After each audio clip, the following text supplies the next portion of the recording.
Adieu, ma Ginette, tu n'es plus là.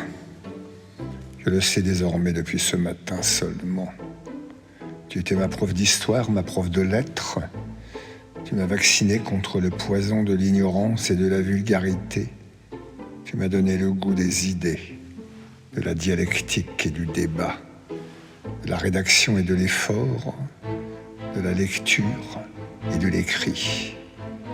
Et ma Ginette, tu aurais pu me gâcher mon premier week-end à Paris. Le savais-tu? Invité par mon oncle René et ma tante Claudine, je découvrais, lors des vacances de la Toussaint, les mystères du trou des Halles, de ces jolies demoiselles habillées court et bien maquillées, les monuments parisiens, le délice de la soupe à l'oignon. La lecture d'Iliade et l'Odyssée ne m'inspirait guère. Il me fallait pourtant le résumer, le condenser, bref, en faire un travail au-dessus de mes forces, surtout de mes envies, après ce week-end délicieux et épuisant aussi.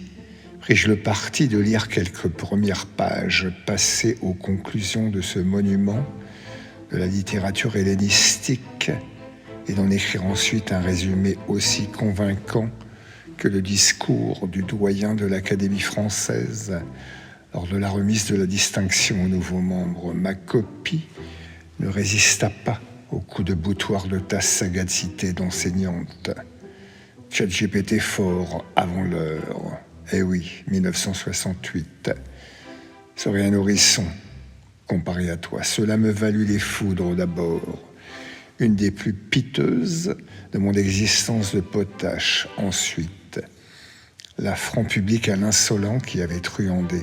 Enfin, quelque part, dans un recoin de mon cerveau d'ado, pas encore boutonneux, je ressentis un vieux sentiment de trahison envers toi. Je ne m'en remettrai véritablement jamais. J'avais préféré ce week-end merveilleux à Paname plutôt qu'Homère.